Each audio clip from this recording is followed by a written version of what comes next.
Hi guys, welcome back to Flora Fun and Food. My name is Lauren and today I'm going to show you 9 different simmer pot recipes that you can do from home. Let's go.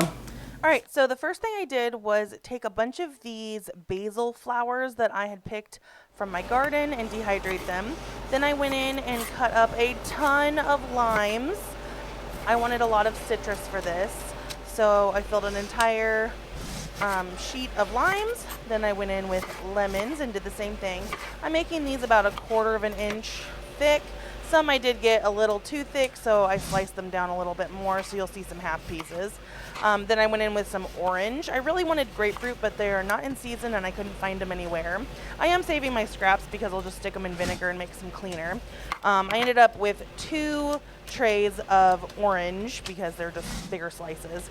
And then on the last tray here, I just kind of used the leftovers, so I had orange, lime, and lemon. Then I went in and sliced some fresh ginger just in half and laid it flat on the tray. I love the smell of ginger. This was a little tricky to cut, but I used a bread knife and it worked really well. So after I had everything sliced up, I put everything in the dehydrator and put it on the fruit setting, which is 135 degrees. And I dried these for about 2 days. They did take quite a while, so at least 48 hours just because it was so full.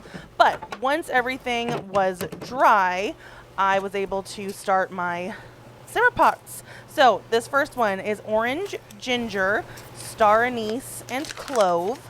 Now the way these work is you just dump them into a pot on the stove with some water and heat them up, and they will start to make your house smell good. They're kind of like potpourri at this point, and then when you rehydrate them, they release all of their delicious smells.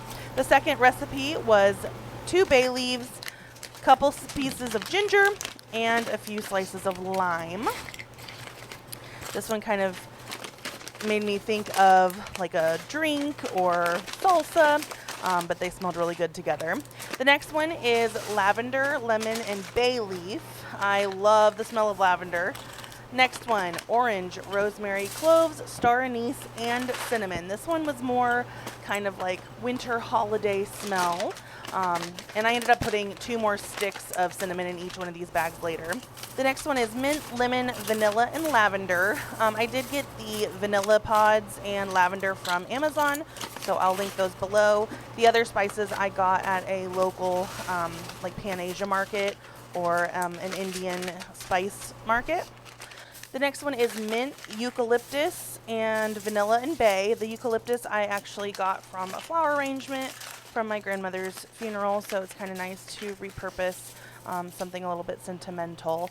And plus eucalyptus just smells so good. So this was a really refreshing smell. I really liked this one. Up next, I just did basil flower and orange. I love the smell of basil and orange together. Basil and lemon would work really well too, but I wanted to keep this one just kind of a simple smell. The next one is bay leaf, lime, lemon, orange, and peppercorn. And I used long peppercorns from the Indian spice market. They have a little bit sweeter smell. Then this one is basil flower, lime, lemon, orange, and rose petals. This is the final one of my 9 recipes here. You can tweak the measurements. I just am so excited to smell these. And I just saved the leftover citrus pieces for myself. But if you guys enjoyed this video, please give it a thumbs up and head over to my channel to subscribe for more content like this.